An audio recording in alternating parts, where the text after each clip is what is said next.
Welcome to RT MPC classes. RT MPC class में आपका स्वागत है। अभी बात हो रही है जेई मेंस के बारे में। जेई एग्ज़ाम के बारे में बात हो रही है। जो एग्ज़ाम आपका नेक्स्ट मंथ है, मीन्स जनवरी 2024 में होगा, लास्ट वीक ऑफ जनवरी। तो अभी जनवरी लास्ट वीक ऑफ जन 24 में। अब इसमें एक पॉइंट है कि अभी जो है आपका फॉर्म भरने का डेट निकल चुका है। कहने का मतलब 38 नवंबर 2023 आपको एप्लीकेशन फॉर्म भरने का भी डेट है। तो जेई में भरिएगा भी फॉर्म, और 1-2 वीक पहले यहाँ पे एग्जाम आ जाएगा, एडमिट कार्ड आएगा। और आपका जो लास्ट वीक जनवरी में आपका एग्जाम होने वाले, लास्ट वीक जनवरी में आपकी एग्जाम होगी। तो ये है आपका, और अभी एप्लीकेशन फॉर्म भरने का डेट आ चुका है 30 नवंबर 2023, 30 नवंबर तक लास्ट डेट है। तो कोशिश कीजिएगा पहले ही भर ले। अब बात आती है कि ये एग्जाम देंगे, अभी क्या होगा, हर एक साल की तरह इस साल भी 2 अटेम्प्ट होगा। एक जनवरी के मंथ में होंगे, दूसरे क्या होंगे अप्रैल के मंथ में। तो 2 बार होगा। विच ऑफ द कोई जो बेस्ट रहेगा उसका रैंक वो कलेक्ट किया जाएगा, 2 बार एग्जाम लिया जाएगा। अब बात आती है, ये तो हो गया परसेंटाइल, तो आपको 99 परसेंटाइल लाना है अगर आपको अच्छा रैंक चाहिए तो, अच्छी कॉलेज चाहिए तो। अब जब आप अगर आपका 99 परसेंटाइल आ भी जाता है तो फिर आप कैसे वहां पे कीजिएगा, उसके बारे में भी बात करनी है। तो उसके बारे में क्या बात कर रही है कि 99 परसेंटाइल आ भी जाता है फिर कैसे वो काम करेंगे। तो पॉइंट आता है कि अब इसका जो एग्जाम होगी उसमें क्या बोर्ड एग्जाम का भी परसेंटेज क्या था, या बोर्ड एग्जाम का जो परसेंटेज है उसको लिया जाएगा 75% बोर्ड एग्जाम को लिया जाएगा। 75% बोर्ड एग्जाम का वेटेज को लिया जाएगा, जो 75% बोर्ड एग्जाम। तो कहने का मतलब आपके 12th के बोर्ड एग्जाम में आपको 75% अगर है तभी जाके आप जो है आईआईटी और एनआईटी के कॉलेज में आप एडमिशन ले सकते हो। अगर नहीं है, और ट्रिपल आईटी, जो भी ट्रिपल आईटी है, ये सब जो कॉलेज है, ये सब कॉलेज में एडमिशन लेने के लिए आपको 75 जो मेन टारगेट रहता है उसके बारे में बात करते हैं। आईटी और एनआईटी में आपको एडमिशन लेने के लिए अगर आपका रैंक अच्छा हो, उसके अलावा भी कंडीशन है कि 75% होना जरूरी है। रैंक अच्छा ही नहीं काफी जरूरी है, बल्कि 75% भी होना जरूरी है रैंक के साथ साथ। तो 2 पॉइंट है, ये दोनों पॉइंट में ध्यान। अगर किसी बच्चे का 75% नहीं है तो उनको दिक्कत होगी, उनकी एडमिशन यहाँ नहीं होगा। इवन तो जो आप जेई में अच्छा रैंक ले पे आ गए, जेई एडवांस और मेंस में अच्छा रैंक लाने के बाद भी एडमिशन नहीं होगा, तो करने में सारा मेहनत बेकार जाने वाला। जितनी पढ़ाई की सारे सारे बेकार चले जाएगा। आईटी और एनआईटी में एडमिशन नहीं होगा अगर आपका 75% नहीं है। जो बच्चे प्रेजेंट में अभी, अगर जो भी बच्चे प्रिपेयर कर रहे हो 12th की एग्जाम अपियरिंग वाले हो, उनका पहला टारगेट देखो जेई मेंस तो करना ही करना है, लेकिन उससे भी ज्यादा क्या करो, पहले ये सिक्योर करने की कोशिश करो कि 75% बोर्ड में लाने की कोशिश करो। पहला क्राइटेरिया ये फुलफिल करो, क्योंकि अगर ये कर लेते हो तो अप्रैल के महीने में भी तुम्हारा मेंस एग्जाम रहेगा, उसमें तुम अच्छा स्कोर कर लो अगर टाइम कम मिल रहा है तो। नहीं, कोई बच्चे अच्छा प्रिपेयर कर लिए हो तो वो जनवरी में अच्छा प्रिपेयर करो, और ये भी दोनों साथ साथ कर सकते हो। लेकिन जो मेन फोकस रहेगा 75 पहला क्राइटेरिया, इसको फुलफिल करो। क्योंकि कुछ बच्चे हमारे ऐसे भी मिले हैं जो पिछले साल के, जो कि इधर लग गए थे, इधर छोड़ दिए थे, तो इधर छोड़ गए तो उनको 75 नहीं हो पाया, तो नहीं हुआ, फिर से उसको दोबारा इंप्रूवमेंट का एग्जाम देना पड़ा। तो ये सब हो जाता है, इंप्रूवमेंट के चक्कर में मत पड़ो। अगर जो पेयरिंग में हो, पहला ये टारगेट फुलफिल करो, ये भी करो, लेकिन ये फर्स्ट प्रायोरिटी में रखो। दूसरी बात है कि कुछ बच्चे वैसे भी होंगे जो पिछले साल में उसको 75% नहीं आया, बिलो द 75% है, 70 है या 65 है, तो वो क्या करेंगे, उनके लिए भी एक ऑप्शन है, वो अभी जो है इंप्रूवमेंट का एग्जाम दे दो। इंप्रूवमेंट का एग्जाम दे दो। अगर आप अभी इंप्रूवमेंट का एग्जाम दे देते हो तो उनके लिए भी ऑप्शन है कि आप मार्च के महीने में, जो फरवरी मार्च में जो होगा सीबीएसई बोर्ड का एग्जाम, उसमें आप इंप्रूवमेंट में देके 75 क्राइटेरिया को फुलफिल कर रहे हो, और इधर अगर आपका रिजल्ट होता है तो आईआईटी एनआईटी में एडमिशन हो जाता है। इधर अच्छा होता है, इधर आ जाता है। तो ये एक पॉइंट हो गया है कि इधर हो गया, इधर हो गया। तो कहने का मतलब पहला क्राइटेरिया 75% क्राइटेरिया को फुलफिल कर लो। उसके लिए जो बच्चे पिछले साल दिए थे उसका 75 नहीं आया, वो अभी दे दो, इंप्रूवमेंट एग्जाम दे दो। ये भी करो, लेकिन ये 75 पहले तो ले लो। जो सब्जेक्ट में नहीं है उसका इंप्रूवमेंट दे दो।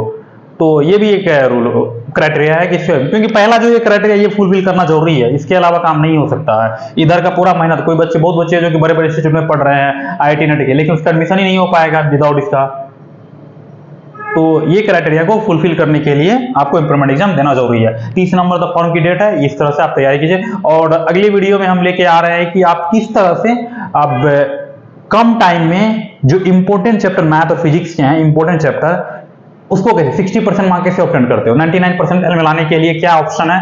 देखो होता क्या एग्जाम में, 100% सिलेबस में से 100% क्वेश्चन आते हैं, ये बात सही है, लेकिन 30% जो सिलेबस है उसमें से आपको 60% क्वेश्चन आते हैं। 60 to 70% जो क्वेश्चन आते हैं 30% सिलेबस से ही आते हैं, वो जो इंपॉर्टेंट चैप्टर बोलते हैं, और रिमेनिंग जो 70% चैप्टर है उसमें से आपको 30% to 40% क्वेश्चन आते हैं। तो पहला क्या करो कि जो मोर वेटेज, हाई वेटेज वाला जो चैप्टर है उसको पहले कवर करो, उसके बाद लो वेटेज वाला भी कवर करो। तो पहले जो हाई वेटेज, वो कैसे पता चलता है, वो टीचर लोग से भी पता चल जाएगा, और आप भी रिसर्च करो तो पिछले 5-10 साल के जब प्रीवियस ईयर के PYQ जो है उसको देखोगे तो बार बार रिपीट कौन से चैप्टर से हो रहे हैं, दिख रहा है कि थर्मोडायनामिक्स से बार बार आ रहा है, हर एक साल 2-3 क्वेश्चन आ रहा है, थर्मोडायनामिक्स इंपोर्टेंट हो गया, सीधी सी बात है, अगर हर एक साल 3 क्वेश्चन आ रहा है इंपोर्टेंट हो गया, तो उसी तरह से बात किया जाता है। सिमिलरली डिफरेंट इंटीग्रेशन था, हर एक साल 3-4 क्वेश्चन आ रहे हैं, पिछले साल उससे पिछले हर एक सेट में आ रहे हैं, कहने का मतलब डिफिनिट इंटीग्रेशन क्या इंपोर्टेंट हो गए। तो ये क्राइटेरिया होता है कि इंपोर्टेंट चैप्टर को सिलेक्ट करने का। तो पहले जो मोस्ट इंपोर्टेंट चैप्टर है, जो 30% सिलेबस है, वो आपको देता है कितना, 30% सिलेबस जो आपको दे रहा है 60% मार्क्स, मतलब डायरेक्ट डबल। तो पहले उनको करो, कम टाइम है तो उनको पहले कर लो। और दूसरा जो बचा हुआ 70% सिलेबस है लेकिन वो 30 to 40% मार्क्स दे रहा है, तो उसको बाद में करो, वो रिवर्स केस है।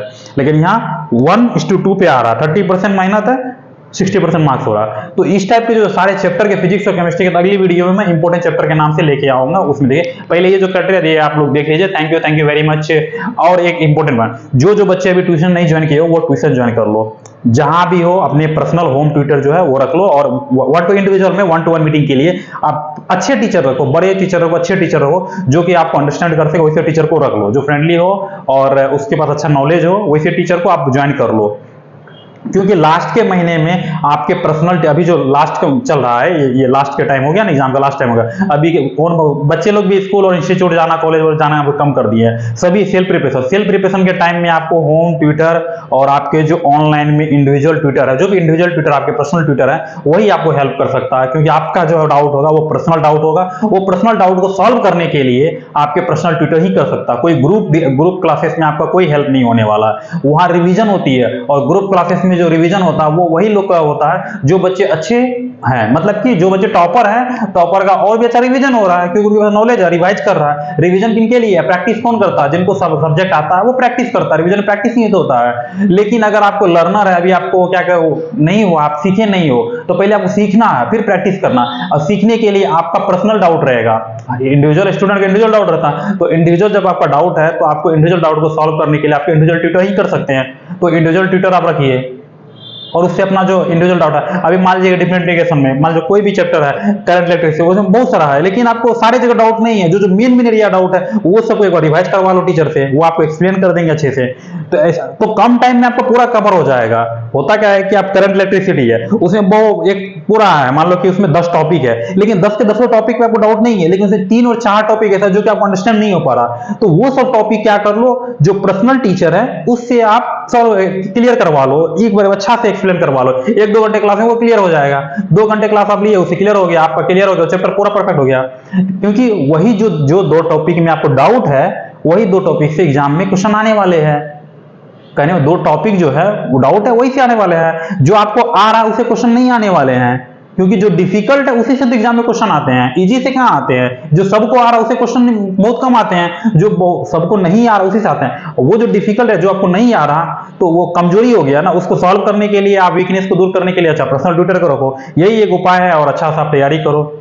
कहने का मतलब पहला थिंग हो गया 75 क्राइटेरिया को फुलफिल करना, फर्स्ट थिंग। सेकेंड थिंग हो गया एग्जाम का जो लास्ट डेट है इससे पहले आप भर लो।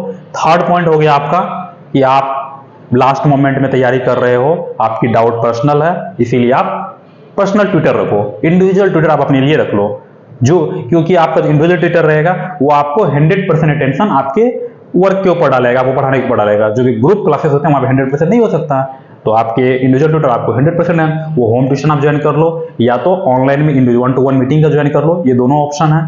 तो यही है बेसिस।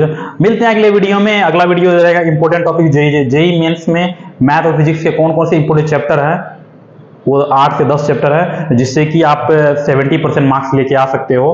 तो वो सब चैप्टर के बारे में अगले वीडियो में बताएंगे। Thank you very much.